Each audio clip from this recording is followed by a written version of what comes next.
Hello, my name is Willem Malherbe. I'm from the IRD in Montpellier, where I'm based at the UMR Sans. And I did a project on leverage points in the South Pacific islands of Fiji and New Caledonia. This region is one of the most vulnerable to climate change and effects of climate change.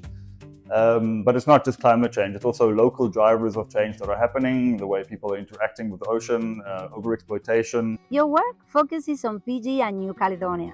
What makes these islands such an interesting case study for sustainability research? Well, there's been a lot of research in the South Pacific area generally about vulnerability of these nations. The IPCC reports, for example, have long highlighted the effects of climate change and how vulnerable this area is to climate change. And then there's also these global type of drivers are interacting with local drivers, which are increasing threats to sustainability of the region.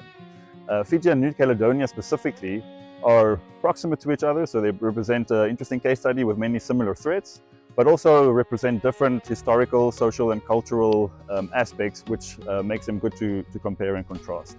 Did you find some differences or, if you like, similarities between the two countries?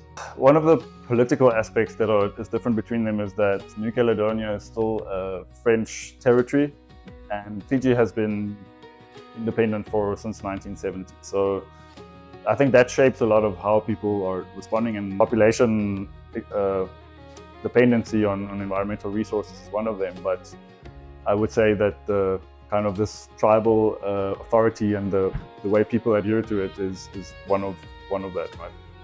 So what is the leverage points framework? It's a concept that was first proposed by an economist, Daniela Meadows. And the idea behind it was that within every system there's a place where a small change can affect a transformative outcome, right? And changing the mindsets, the values, the paradigms of people, the way they're behaving and interacting within the system.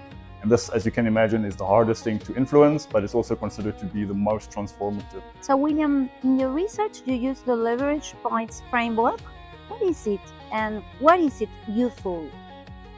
Well, the leverage point frameworks offers us a different way of really approaching this dilemma of the persistence of these sustainability challenges despite knowing more about them and what causes them. So what it really allows us to do is identify deep-rooted drivers behind the things that are leading to the emergence of these challenges. And then it also allows us to identify actions that can be implemented to respond to their causes, rather than adapt at the surface level where the challenges are emerging. In that way, it does provide a way of shifting systems and transforming them away from the need to even adapt at the surface. Paladalik was started by a lady that is part of a scuba club, but she's also an environmental consultant. She realized that within New Caledonia, there was very little opportunity for local communities to participate in these types of actions for monitoring environmental change, even though they have a lot of local ecological knowledge about what is happening. They have their own ways of perceiving these changes. So what she did was she created Paladalik, and she took these communities, local communities, out to different sites, or the sites where they were located, to do more scientific sampling of coral reef conditions. And through that, then they could tie their own perceptions of environmental change through this more scientific approach, and then also participate in governance discussions about the changes that are happening, how they themselves can change their behavior. A group of researchers investigated those challenges. They spoke to people involved in initiatives in the South Pacific that are trying to solve them. Those initiatives strengthen legal protection of mangroves and reefs.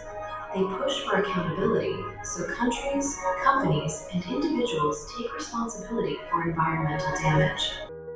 And then the other thing I just quickly want to touch on is our work for the Social-Ecological Systems Society. I'm part of the Navigating Ethical Place-Based Researchers, and this is a bunch of early career researchers from all over the world.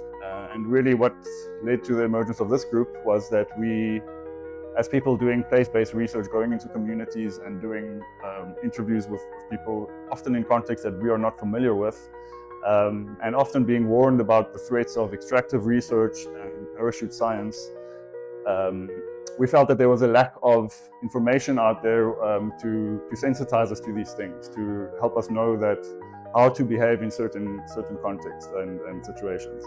I was wondering if you could explain a little bit more how you did the mapping. SocSES was the Reach and Surprises project, the future. What connects your work with EqualSea?